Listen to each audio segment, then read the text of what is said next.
Takže čaute. Opäť sa vám trošku hlasím po dlhšej dobe. Tak, chcela by som vám len povedať toľko, že mala som istý taký daný problém v stredu, ktorý sa mi stal v Bratislave. Proste išli sme ráno so synom na výstavu Titanic. Ešte po ceste do Bratislavy všetko prebiehalo v poriadku. Dorazili sme bez problémov, všetko sme našli. Len bol taký problém, proste, že došli sme tam, idem platiť lístkami a ukážem kartičku ITIC, čo je pre učiteľov, vychovateľov.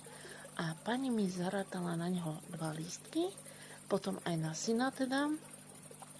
S tým, že ja som mu upozornila, že pani, prečo mám platiť, že to vy máte aj na kartu, aj na toto,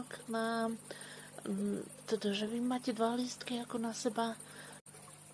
Len ešte chcem dodať k tomu príbehu, čo sa mi stalo v stredu, že pokiaľ máte doklad o zaplatení lístku, tak môžu vám vrátiť, akože táto pokuta môžu vám vrátiť alebo nie, takže uvidíme, čakáme na hodnotenie, aké bude.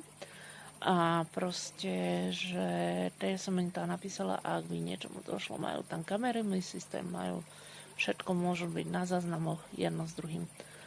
Takže uvidíme, čo sa s tým bude dať robiť.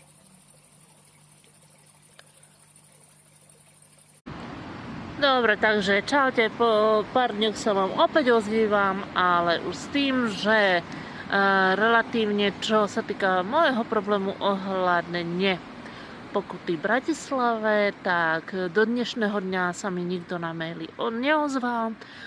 Čo som čítala, viaceré články, viacerí ľudia s tým majú problémy. Jednoducho asi tam majú nejaký problém v tomto odpovedaní, ale čo som sa dozvedela počas toho telefonátu, že vlastne oni majú 60 dní na moju danú odpoveď. Pretože pani sa ma pýtala, že či mi niečo prišlo, nejaká odpoveď, ja hovorím, nie, nič mi neprišlo. Ja som to posielala na vnútornú kontrolu a ešte aj na jeden infomail, čo tam majú.